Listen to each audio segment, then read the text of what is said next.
Voy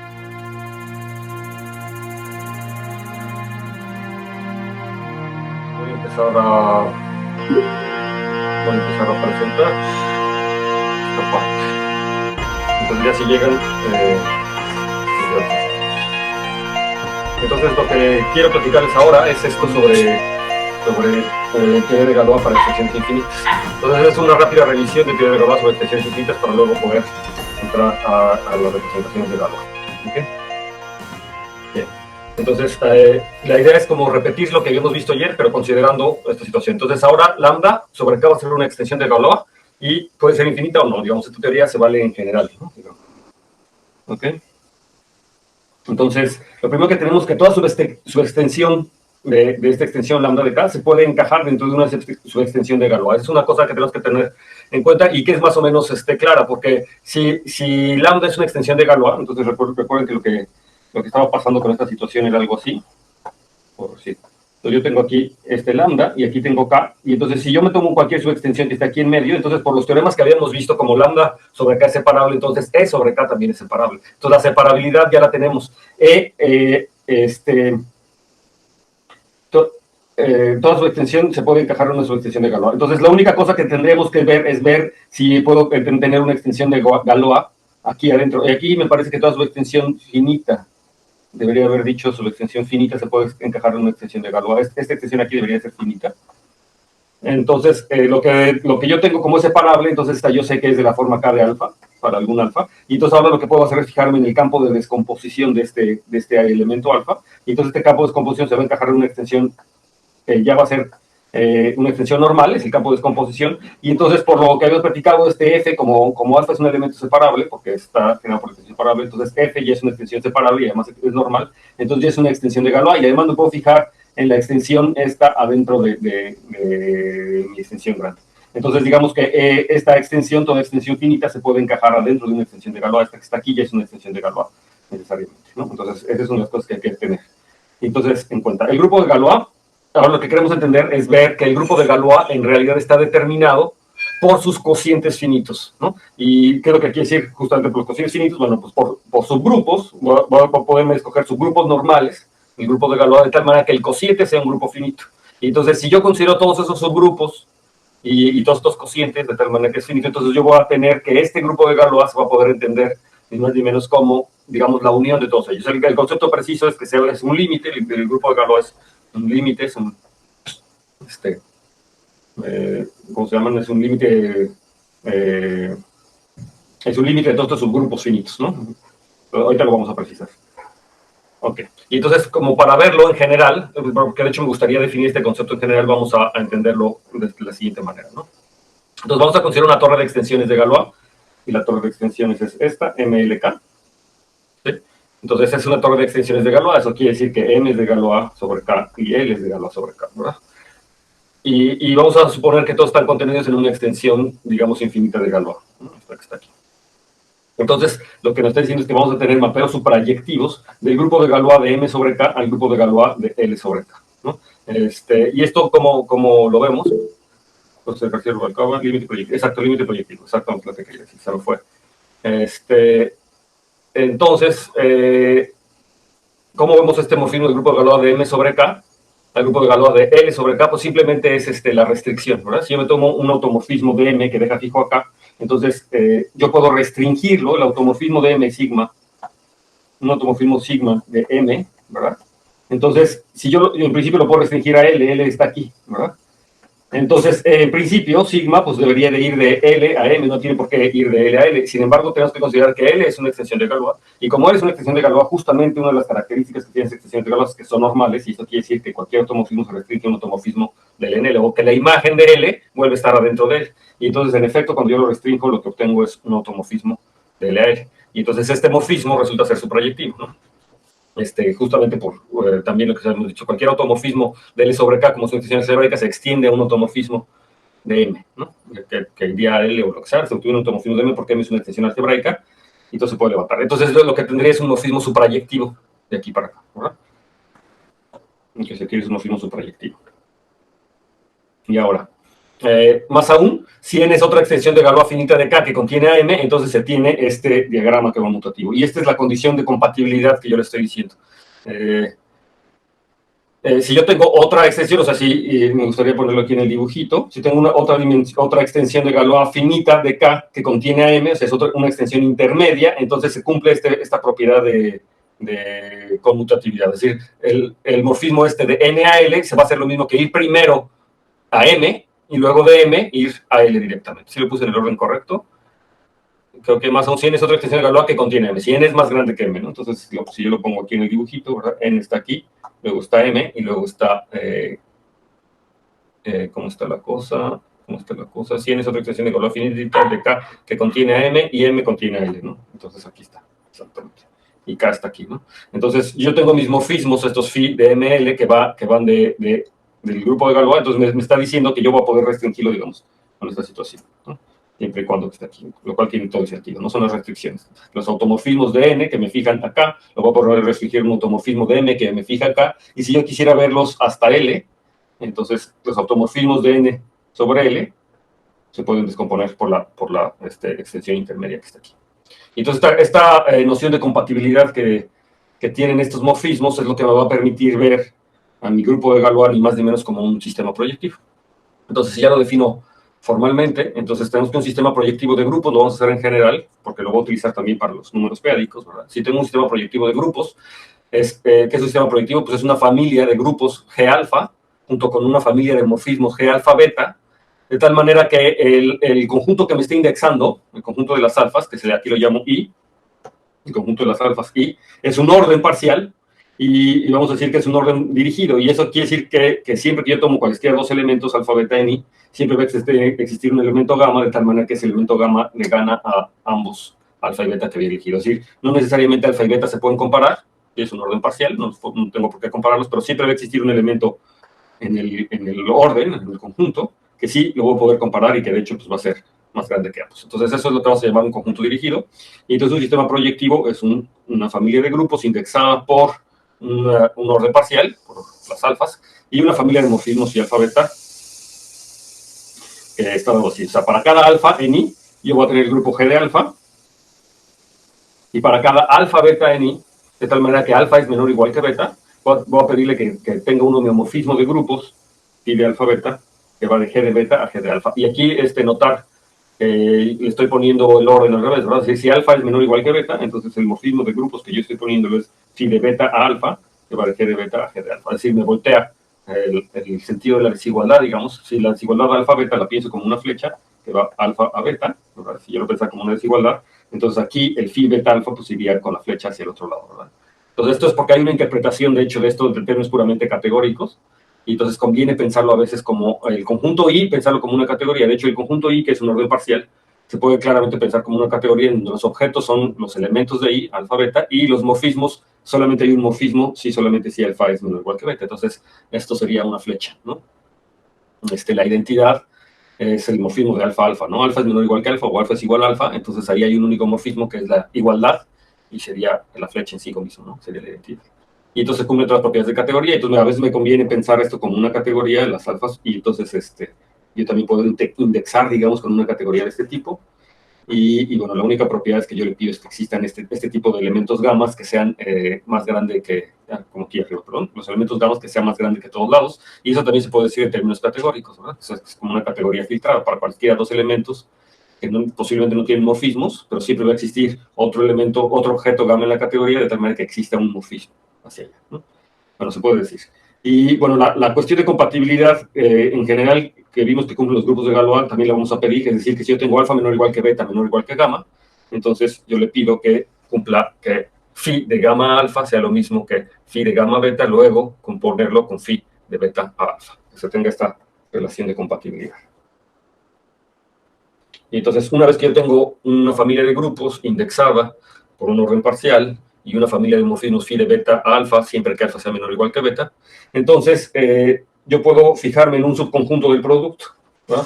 Puedo fijarme en el producto de grupos de todos estos phi de alfa, me voy a poder fijar en mi subconjunto de las sucesiones. El producto está formado por las sucesiones, ¿no? Cada elemento en el producto lo puedo pensar como una sucesión G de alfa. Me voy a fijar en el subconjunto formado por las sucesiones que cumplen con esta, yo le llamo sucesiones compatibles, ¿no? Que cumplen que bajo los morfismos van a dar los mismos elementos. Es decir, que si yo me agarro me agarro G de beta en el G beta grande, entonces cuando yo le aplico la función, pues va a dar aquí tengo G beta y aquí tengo G alfa. Si me estoy tomando alfa menor o igual que beta, entonces por lo tanto tengo el morfismo aquí G beta alfa. Y entonces yo tengo mi sucesión, no cualquier sucesión, sino la sucesión que si yo me tomo aquí el G beta, cuando yo le aplique aquí la función, pues va a caer exactamente al G de alfa, ¿no? que ahí es el elemento de la sucesión. Entonces me fijo en las sucesiones compatibles. Estas sucesiones que cumplen esta propiedad, yo le voy a llamar las sucesiones compatibles. Y entonces me voy a fijar en el subconjunto del producto formado por todas las sucesiones compatibles.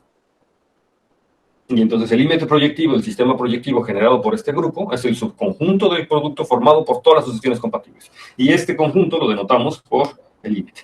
Entonces, en realidad el límite no es nada más el conjunto. Cuando uno habla de límite, uno tiene que hacer referencia al conjunto y una cierta familia de morfismos, pero digamos el conjunto asociado al límite es este subconjunto de las sucesiones. Y lo vamos a denotar por abuso de notación también, con la misma notación con la que se denotan los límites, que es el límite proyectivo de los grupos G de alfa con alfa en este conjunto dirigido.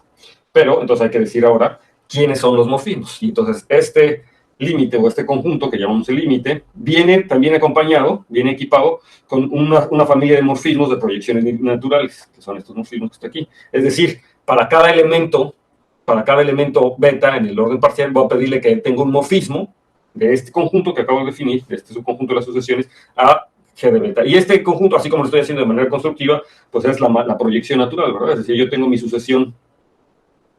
Déjenme borrar esto que escribí. Yo tengo aquí mi sucesión G alfa, ¿verdad? Y entonces, pues la proyección, ¿verdad? Si yo me tomo aquí el phi beta, entonces mandarle justamente, aquí hay un elemento, en esta parte hay un elemento que vive en entrada indexada por el beta, ¿verdad? En G beta, uno de estos, esta es la sucesión de los alfas en el conjunto dirigido, y entonces lo mando exactamente al beta correspondiente, ¿no? Es la proyección natural. Y entonces, ¿qué es la característica importante que cumple este objeto? Pues cumple esta propiedad universal, ¿no? Y la propiedad universal es la siguiente, ¿no? Entonces, yo tengo mi objeto, que es el límite, que estoy llamando el límite, y tengo la proyección G de alfa y G de beta. Me voy a tomar alfa menor o igual que beta, de tal manera que entonces tengo este morfismo que está aquí, ¿no? Es decir, siempre que yo me tomo alfa menor o igual que beta, voy a poder construir un triángulo de este tipo, para cualquier alfa y cualquier beta, siempre que alfa sea menor o igual que beta. Y entonces la condición que le pedimos es que este triángulo sea conmutativo, que es decir, lo mismo irme primero por la proyección phi de beta, luego tomarme la compatible phi de beta alfa, y este caminito sea lo mismo que irme de acá. Entonces, por supuesto, se puede escribir en términos de la composición, y lo que le decimos es que este diagrama sea conmutativo, ¿no? Y además, que sea conmutativo, lo que le pedimos es que sea universal con esta propiedad. Aquí, básicamente, lo que estoy definiendo en términos categóricos es que el límite es un cono. El límite es un cono, ¿por qué? Pues porque tengo un montón de grupos. La idea de cono, no sé si la puedo poner yo aquí, o dónde la puedo poner, a ver, ¿cómo le hago para agregar una página? Ah, ya se pone aquí. No. Así se le pone aquí, y luego de aquí, y le voy a poner agregar. No tengo. No puedo agregar. Seleccionar. Aquí yo puedo escribir el color. No sé por qué no puedo escribir aquí. A ver, permítanme un tantito, quiero agregar una página. ¿Y por qué no puedo? A ver, aquí. Bueno, ni modo. Voy a tener lo que hacer aquí. Entonces, lo que les decía es que esto es un cono, es lo que se llama un cono en términos más categóricos, porque yo lo que puedo imaginar es que tengo aquí abajo en este mundo voy a tener los grupos G alfa, ¿no? Aquí es el conjunto indexado. Entonces, por ejemplo, aquí tengo G alfa, tengo G beta, tengo G gamma, tengo un montón de grupos, digamos, en el plano. Y dependiendo del orden, ¿verdad? Algunos de ellos voy a tener flechas entre ellos. De hecho, la flecha, si soy consistente con lo que había escrito, la flecha debería de ser si alfa es menor o igual que beta, aunque no todos los elementos los puedo comparar, pero tengo un montón, ¿no? O sea, tengo un montón aquí.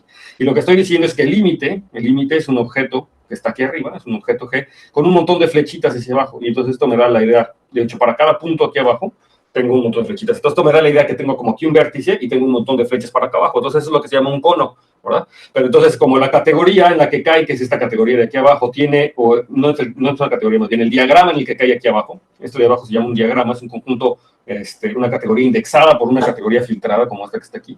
Entonces tengo un montón de grupos con flechitas, es un diagrama, es una gráfica. Entonces es un cono sobre este diagrama. Entonces lo que estaría pensando. Entonces yo tengo este cono, y ahora lo que nos interesa para esta propiedad universal sería ver qué es lo que quiere decir un diagrama de conos. Si yo aquí en vez de ponerle límite, simplemente digo un cono lo voy a llamar por H.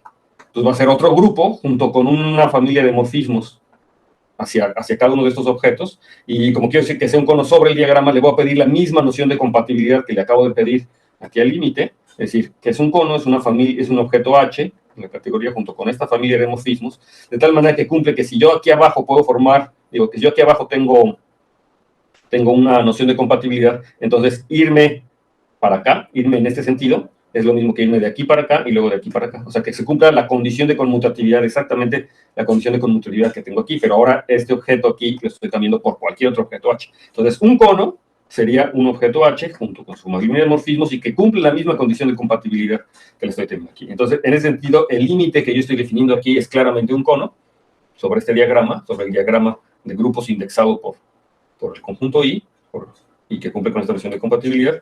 Pero yo lo que quiero es que este cono sea como canónico, que sea único en un sentido especial, y esa es justamente la propiedad universal del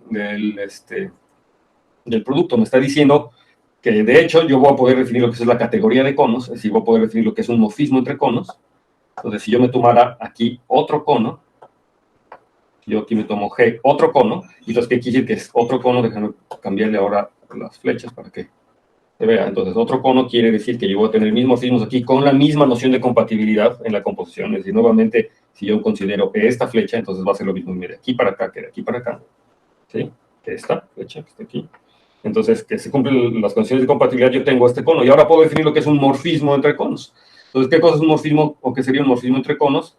Pues nada, un morfismo entre conos es una función f en la categoría, un morfismo f en la categoría, en este caso sería un homomorfismo de grupos entre G y H, de tal manera que todos los diagramas que me quedan aquí sean conmutativos, ¿no? Entonces, de hecho, irme de aquí para acá, pues tendría que ser lo mismo que irme con la flecha directamente que me baja de este lado, ¿verdad? Irme de aquí para acá sería exactamente lo mismo que irme con la flecha directa de G que me cumple este lado. Entonces, eso hace de los conos una categoría, ¿verdad? Yo puedo fijarme en la categoría de conos sobre este diagrama, porque tengo mis objetos, que son los conos, y los morfismos, pues son los morfismos estos que acabo de definir, que hacen que todo conmute. Y entonces el límite va a ser un objeto final en esta categoría de conos. Y esa es la propiedad universal. Y eso, pero lo que quiere decir es, si lo tengo aquí, no. Lo que quiere decir, déjenme ahora borrar esto para escribir la propiedad universal, aquí.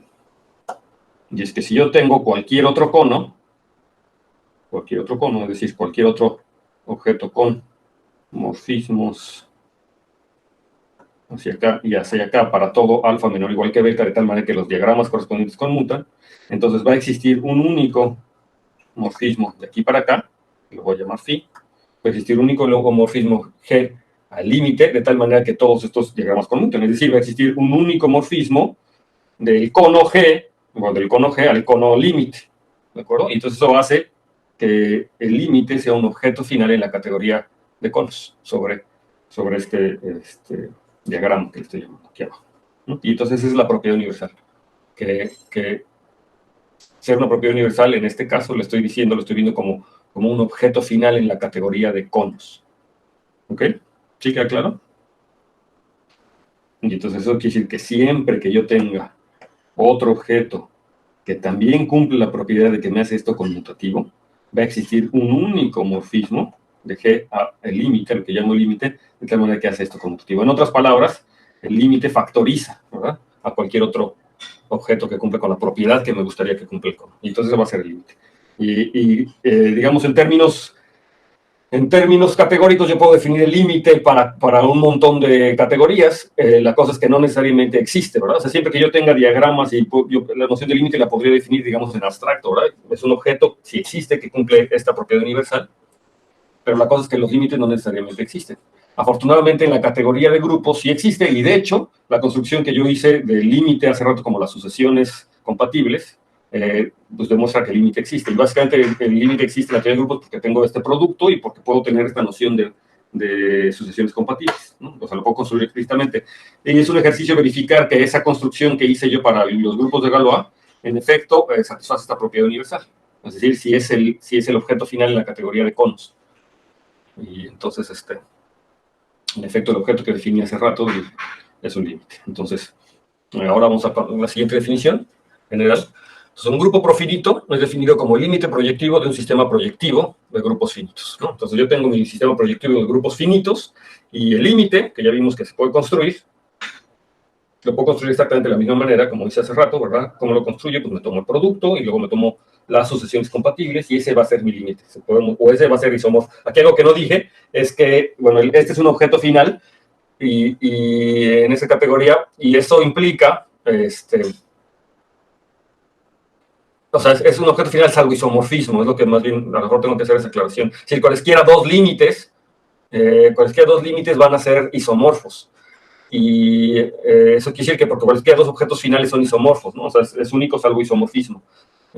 Aquí dependerá posiblemente de la noción de objeto final en una categoría. No me acuerdo ahorita si los objetos finales en una categoría los definen salvo isomorfismo o lo definen tal cual como un elemento, ¿verdad? Bueno, pero en todo caso lo que queremos nosotros es que este objeto es único salvo isomorfismo, ¿sabes? Porque existe un único morfismo de aquí para acá y se puede demostrar que cualquier otro objeto que cumpla exactamente con esta propiedad universal, entonces va a ser isomorfo, básicamente por la unicidad de esto y por la identidad que también lo cumple. Por la composición es un argumento clásico, ¿verdad? Entonces, dado un grupo profinito, es definido como el límite proyectivo de un sistema proyectivo de grupos profinitos. Y aquí es el límite proyectivo, pero claramente lo que vamos a decir es que es isomorfo si estoy pensando en esta cosa, ¿verdad? De límites que puede haber varios, porque todos son únicos salvo isomorfismo. Y entonces, un grupo profinito sería isomorfo al límite proyectivo de un sistema proyectivo de grupos finitos. Pero sí, usualmente se dice así, ¿no? Tal cual. Es el límite, como si hubiera un único límite, con el entendido, ¿verdad? De que pues, si hubiera dos, o si hay dos límites, pues tienen que ser isomorfos necesariamente. ¿Ok? Entonces ya tenemos esta definición. Y entonces una noción particular es la noción de pro P grupo. Entonces un pro P grupo es el límite proyectivo de P grupos finitos, ¿no? Entonces esta noción aparece importantemente. O sea, cuando los grupos, además de ser finitos, son grupos de orden una potencia de un primo, entonces el límite lo llamamos un pro P grupo. ¿Ok? Entonces la primera observación es que todo grupo finito es un grupo profinito, simplemente tomándome el sistema proyectivo trivial, donde todos los morfismos son la identidad, ¿verdad? Si yo me tomo todos los morfismos de la identidad, es fácil ver que el límite proyectivo asociado a ese sistema proyectivo trivial, pues me da el mismo grupo, y entonces es un grupo finito. Entonces todo grupo finito es en particular un grupo profinito. Y ahora los enteros p-ádicos es un grupo profinito. Entonces, aquí, rápidamente para que quede registrado, aquí lo que los vamos a tomar es como grupos. Entonces voy a tomar, digamos, GN. GN me voy a tomar el grupo Z módulo los PNZ, ¿no? Z módulo PNZ. Y entonces esto me determina un sistema proyectivo, ¿verdad? Porque me tomo GM a GN, siempre que aquí necesito que M sea más grande que N. ¿Sí? Entonces aquí si M es más grande que N, entonces yo tengo esta flecha que va de aquí para acá, de ZPM, ZPN, que es simplemente la reducción. Déjenme lo pongo con términos. ¿Cómo? Entonces aquí, por ejemplo, me tomo los enteros módulo PMZ con más grande, con M más grande, y entonces simplemente lo que hago es que aquí, a la clase de un entero módulo M, lo mando a la misma clase de ese entero, pero ahora módulo N. Ajá. Sí, entonces, por ejemplo, los enteros módulo 4 los puedo reducir módulo 2, ¿verdad? Entonces, eso es lo que estaría haciendo este morfismo. La clase de un entero módulo P a la M lo mando a la clase de un entero, pero ahora módulo N. Y uno puede verificar que esto es en efecto un sistema proyectivo de módulos y de hecho de grupos, ¿verdad? Sistema proyectivo de grupos. Y entonces puedo fijarme, de hecho más aún el sistema proyectivo de anillos, porque estos además tienen estructura de anillo. Y entonces puedo tomarme el límite. Entonces si yo me tomo el límite como grupo, obtengo el grupo de los enteros p-ádicos. Pero esta noción, como les había dicho, esta noción de límites es una noción más categórica, entonces yo la podría haber definido para anillos también, ¿no? El límite proyectivo de anillos, que sería como la misma situación, nada más que ahora estoy en la categoría de anillos. Entonces estos morfismos son morfismos de anillos. En particular yo puedo ver que aquí esto es un morfismo de anillos, ¿verdad? La reducción módulo n, o módulo p a la n es un morfismo de anillos y también me forma un sistema compatible. Y entonces yo puedo definir de igual manera el límite, y se puede demostrar que existe exactamente de la misma manera. O en otras palabras, el grupo que yo obtengo como límite, en este caso, también hereda la estructura de anillo. Entonces el límite de los z módulos pnz, el límite proyectivo, hereda la estructura de anillo. Es un ejercicio fácil ver que el producto quedaría bien definido exactamente como me imagino que se podría definir el producto a partir de este límite, ¿verdad? Y el producto queda bien definido y además este objeto tiene una estructura de anillo. Entonces, además, los enteros p-ádicos, de ser un grupo profinito, también es un anillo. Es el anillo de los enteros p-ádicos, que se obtiene a partir de este límite. Es exactamente la misma construcción que habíamos hecho para grupos, ¿no? Que hicimos para grupos. Excepto que el producto se extiende, ¿no? Entonces, yo tengo la noción de la completación profinita de un grupo, y ese por supuesto también es es un grupo, se construye a partir de un límite. Y entonces la completación profinita de un grupo, lo que se hace es tomarme todos los subgrupos normales de mi grupo, de tal manera que tienen índice finito. Si me tomo todos los grupos de índice finito, todos los subgrupos de mi grupo G de índice finito, entonces me tomo H, un subgrupo normal de G, de tal manera que G sobre H, el índice es finito, ¿verdad? Y entonces yo puedo hacer un límite proyectivo, ¿verdad? A partir de estos subgrupos, de la misma manera como lo hicimos hace rato arriba, en la parte de arriba, en el punto de arriba, y la completación profinita sería el límite proyectivo. Entonces la completación profinita G de esta cosa sería el límite proyectivo. A ver si cabe. Voy a ver aquí, entonces voy a borrar esto, y entonces ahora sí, aquí me tomo H, un subgrupo normal de G, de tal manera que G sobre H es finito. Y entonces yo puedo definir la completación de ese grupo G, lo puedo definir como límite proyectivo sobre las H, ¿verdad? Los G sobre las H van a determinar un sistema proyectivo, y donde aquí la cosa está por contención claramente también. Entonces aquí el límite proyectivo de estos G sobre H es la completación profinita de un grupo. ¿Ok? Entonces no es cierto que G sea igual a esto no es cierto, ¿no? En general, es la completación profinita. Y un caso especial va a ser cuando en efecto yo tenga la igualdad, ¿verdad? Entonces, ese sería un caso particular, pero en general no es cierto que yo tenga esa igualdad.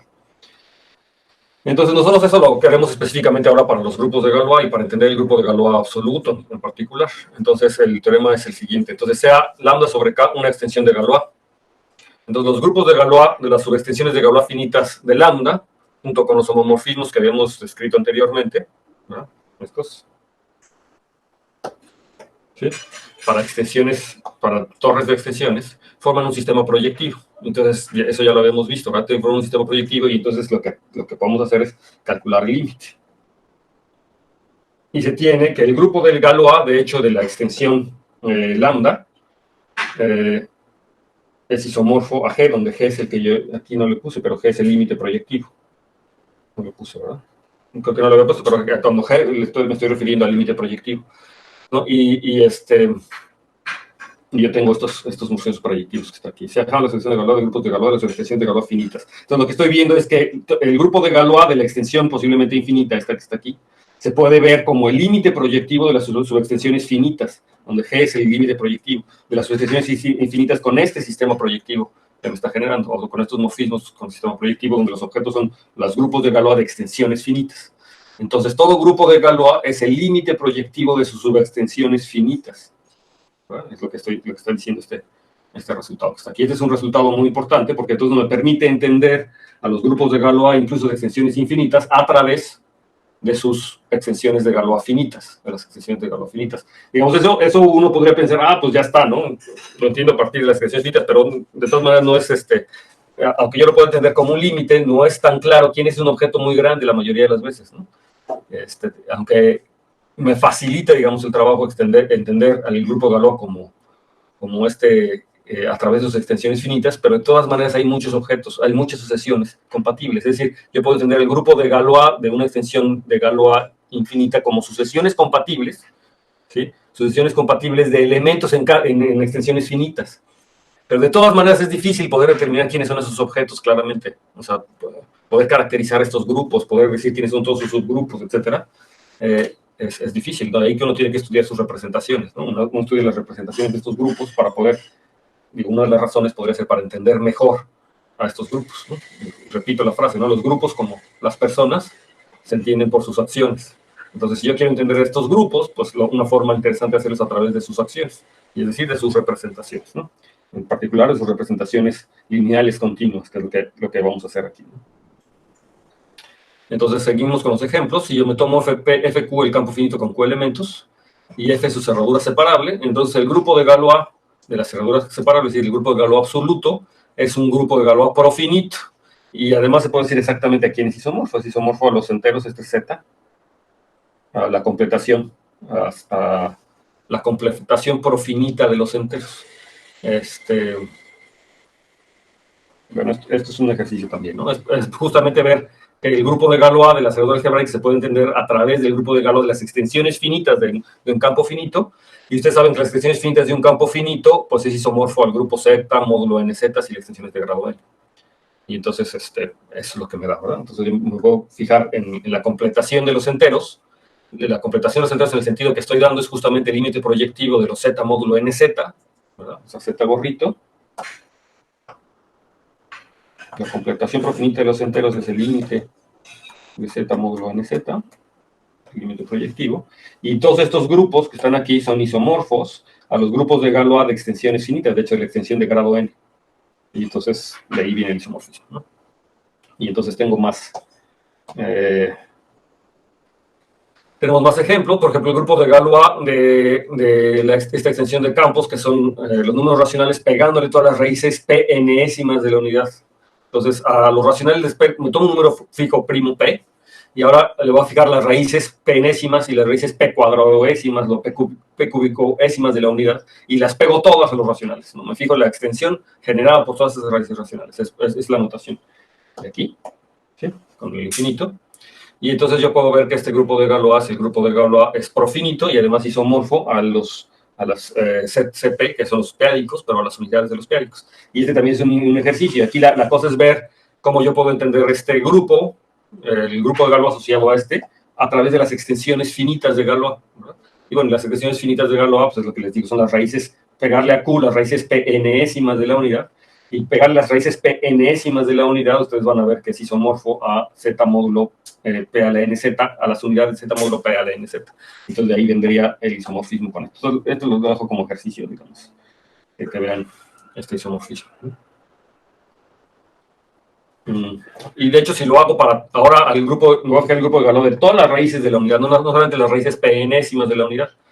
Y entonces me fijo en esta extensión, que es una extensión de Galois, que es a los racionales le pego todas las raíces de la unidad, todas las raíces de la unidad.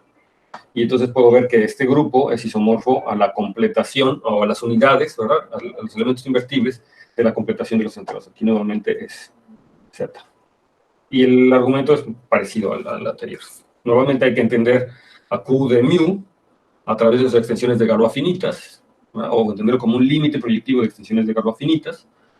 Y pues claramente aquí son las raíces enésimas de la unidad, ¿no? Yo puedo entender este grupo a partir de las raíces enésimas de la unidad variando la n, y entonces hay que entender que las raíces enésimas de la unidad pues es isomorfo a los z módulo nz asterisco. Entonces de ahí viene el isomorfismo.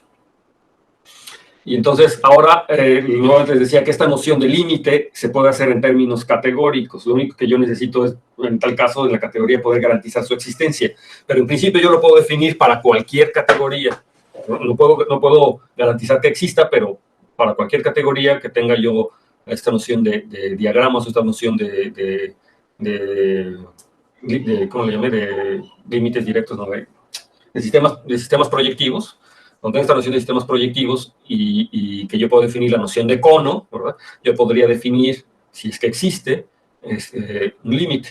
Entonces, en particular, en la categoría de espacios topológicos, yo lo podría hacer, ¿no? O sea, yo tengo espacios topológicos, puedo tomarme sistemas proyectivos de espacios topológicos y preguntarme si existe la noción de límite de este sistema de espacios topológicos.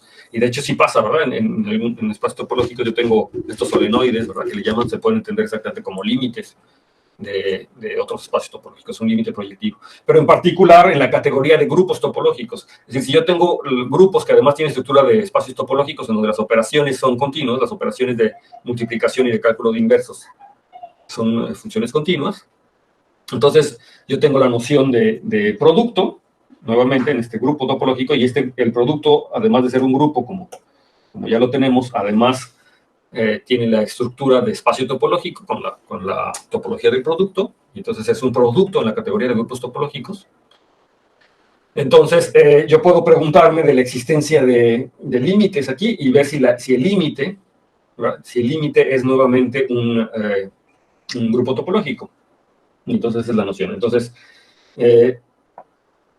si yo tengo, o sea, si yo tengo grupos compactos, ¿sí? Si tengo el producto de grupos topológicos que además son compactos, entonces el producto de grupos compactos vuelve a ser un conjunto compacto. Este es por Tikhonov, que aquí creo que no había dicho que los Gs eran compactos, pero si estoy pensando en grupos topológicos compactos, entonces el producto es compacto por Tikhonov.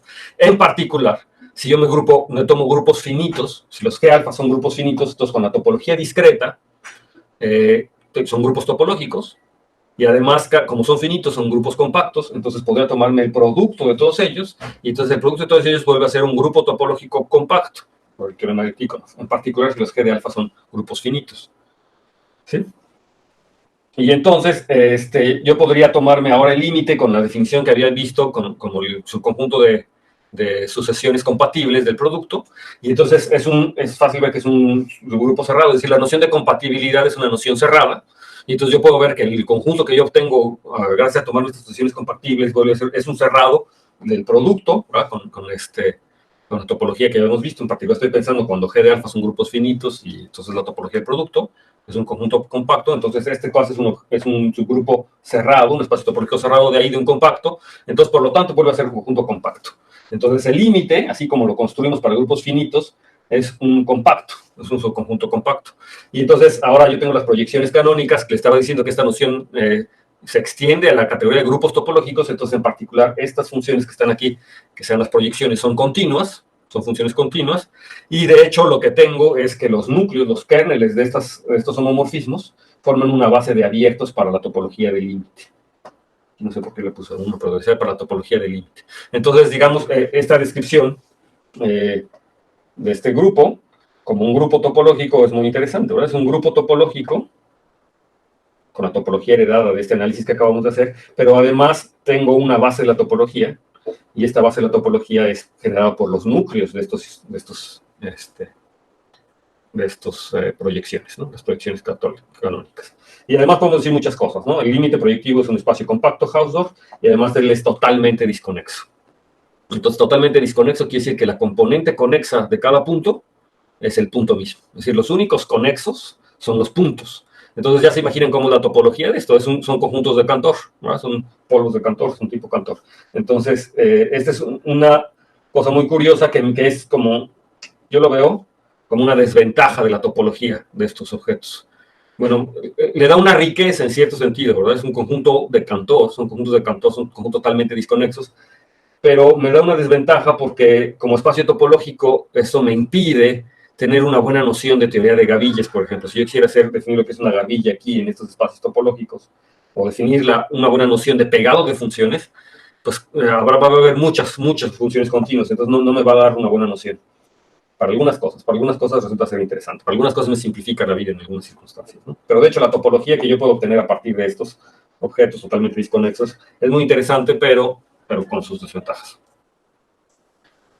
Y entonces, este es un resultado de la teoría clásica de grupos topológicos, ¿verdad? Que sus subgrupos abiertos son los subgrupos cerrados y de índice finito, ¿no? Así yo puedo caracterizar quiénes son sus subgrupos abiertos, y entonces voy a encontrar que los subgrupos abiertos son exactamente los subgrupos que son además cerrados, pero de índice finito. Y es un ejercicio también más o menos fácil de verlo, ¿no? Que este es el caso.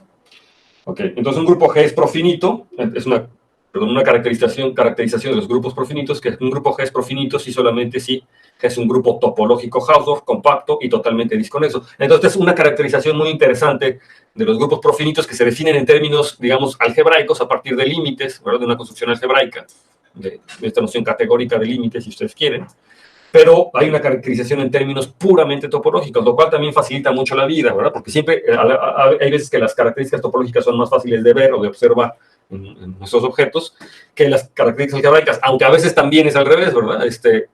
Si yo construyo un objeto algebraico a través de un grupo profinito, ¿verdad? Con su límite y con su topología, entonces automáticamente por esta propiedad tengo estas propiedades topológicas que tengo. Entonces es una caracterización bien interesante.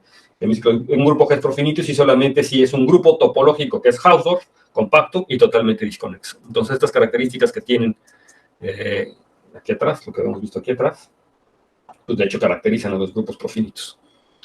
Y entonces, fíjense que esta caracterización topológica no necesariamente me está diciendo cómo es mi grupo G profinito, es decir, límite de qué subgrupos, pero yo sé que va a existir mis subgrupos, ¿verdad? Que me voy a fijarme en los cocientes y que me va a hacer que G sea un grupo profinito. De hecho, sí se puede encontrar, pero así como estoy escribiendo, no. ¿Ok? Y entonces, ¿esto qué tiene que ver con los grupos de Galois?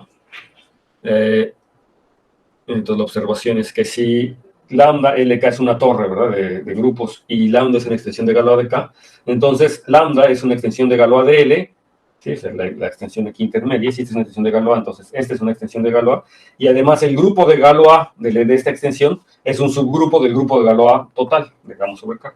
¿Verdad? Eso es normal, eso es clásico, se puede ver. Y entonces, de hecho, más aún, ese es el teorema de correspondencia de extensiones de Galois.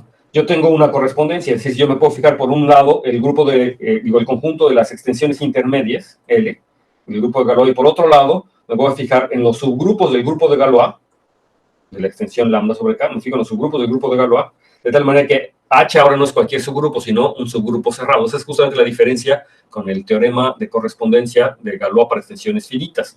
Si yo quiero un teorema de correspondencia de Galois para extensiones infinitas, que es lo que estoy presentando ahora, tengo que ser muy cuidadoso porque en el caso finito yo me tomaba cualquier subgrupo del grupo de Galois, pero para el caso infinito tengo que tener cuidado y me tengo que tomar los subgrupos cerrados. Ya estoy considerando obviamente aquí el grupo de Galois como un grupo topológico.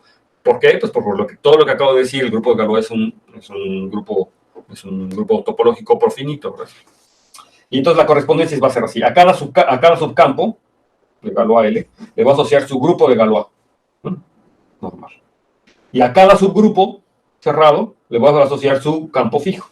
Exactamente como en la situación actual. Nada más que ahora el subgrupo es cerrado. Y entonces el teorema me dice que esto me da una biyección que invierte inclusiones. Tal cual como en el caso anterior. Me da una biyección que invierte inclusiones. Y L sobre K es Galois. De hecho, sí, solamente sí, esta extensión es un subgrupo normal de esta cosa, ¿no? O sea, aquí la extensión L es cualquier subextensión, no había dicho yo que fuera de Galois, aunque aquí le puse grupo de Galois de gamma sobre L y yo les había dicho, ¿verdad?, que esta notación la voy a utilizar solamente para grupo de Galois, pero si aquí en vez de gal le ponen out, entonces esto tiene sentido, ¿no? Esta extensión de aquí es de Galois, sí, solamente si este grupo es un subgrupo normal, ¿verdad?, de esta extensión, ¿no? Y en este caso, lo que nos dice es que hay un isomorfismo natural entre el grupo de Galois de la extensión L, pero ahora de L sobre K, con el cociente, como era de esperarse, ¿no? El grupo de Galois de gamma sobre K con el grupo de Galois es lambda, ¿verdad? Yo dije gamma, de lambda sobre K y el grupo de Galois de lambda sobre L. Entonces este es el teorema de la correspondencia para extensiones infinitas. Y bueno, entonces esto me permite nuevamente, bueno, tener la correspondencia con este cierto detalle, ¿verdad? Que tengo que fijarme en subgrupos cerrados y con la condición que si quiero recuperar extensiones de Galois, pues tengo que tomarme subgrupos normales, ¿verdad?, cerrados. Y entonces ahí tendría mi teorema de correspondencia de grupo de Galois. Ya. No sé, ¿ahora tienen algún comentario al respecto de esto? ¿Alguna duda? Imagino que no. Bueno, esta era como la cosa estándar, ¿verdad? Y híjole, pensé que me iba a llevar más tiempo. Esto no lo vamos a ver. Estos grupos de fundamentales es para otra cosa. Eso no lo vamos a ver. Ahora ya lo que sigue es, les había dicho que iba a haber un poquito de extensiones de Galois para campos locales, pero eso lo voy a, ya sí que mejor lo voy a ir viendo conforme lo voy mezclando con la teoría de representaciones de Galois, ya para empezar de lleno con la teoría de representaciones de Galois. Entonces, voy a empezar con las definiciones de representaciones de Galois, pero yo creo que lo voy a hacer la próxima clase porque no lo tengo ahorita aquí. Pensé que me iba a llevar esto más tiempo y no. Porque a lo mejor vi pocos ejemplos, pero no sé si tengan alguna duda. Es que también me fui rápido porque veo que están ustedes aquí, que ya lo saben. Entonces esto lo había quedado, estaba realmente pensando en los estudiantes, que no sé si ya se van a meter. Y los estudiantes ya no se metieron el día de hoy, según veo. Entonces, si no se van a meter los estudiantes, pues a lo mejor podemos irnos un poco más rápido. Pero debo confesar que, bueno, quería yo que esto lo vieran los estudiantes, pero bueno, en fin. Así es esto. Entonces, no sé, ¿alguna duda? ¿Comentario? Bueno, entonces déjenme les comento que yo ya empiezo a dar clase. Igualmente voy a detener la grabación.